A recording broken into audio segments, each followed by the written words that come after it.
I had only glimpsed the transparent world for a heartbeat before. That single second had saved me, letting me twist away from a strike that would have ended me. I needed to force myself back into that space if I wanted any chance against Akaza. Giyu fought without rest, cutting and countering, like a man who would not yield. But everyone has a limit.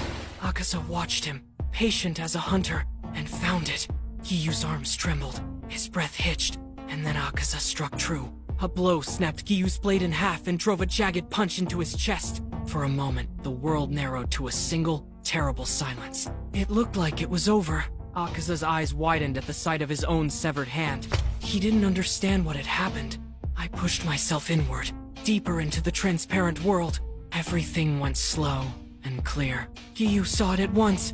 His gaze snapped to me, shock, and something else flashing across his face. Akaza felt it too.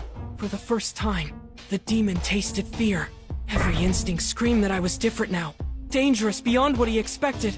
Giyu found a blind spot and lunged, but Akaza had recentered. He unleashed his final form of blood demon art, raining blows in a blur so dense it looked like rain made of fists. The attack was a storm meant to shred flesh and spirit alike, almost impossible to dodge. Giyu entered dead calm, still and immovable, trying to weather the storm and protect us from the worst of it. But I was inside the transparent world, everything stretched and patient. While Giyu parried strike after strike with a warrior's composure, I moved between the attacks like a shadow avoiding sunlight.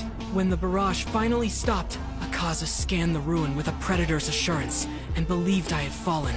But my fighting spirit hid, and with it my scent. I was behind him before he knew the air had changed. Giyu's eyes widened. He saw me, a figure unnerving in silence. I could have ended it then, taken his head in a single motion, but I wanted this to be a fair fight. I shouted that I would cut his head off, to draw him clean and honest. He whirled, violent and furious, trying to tear my head from my shoulders.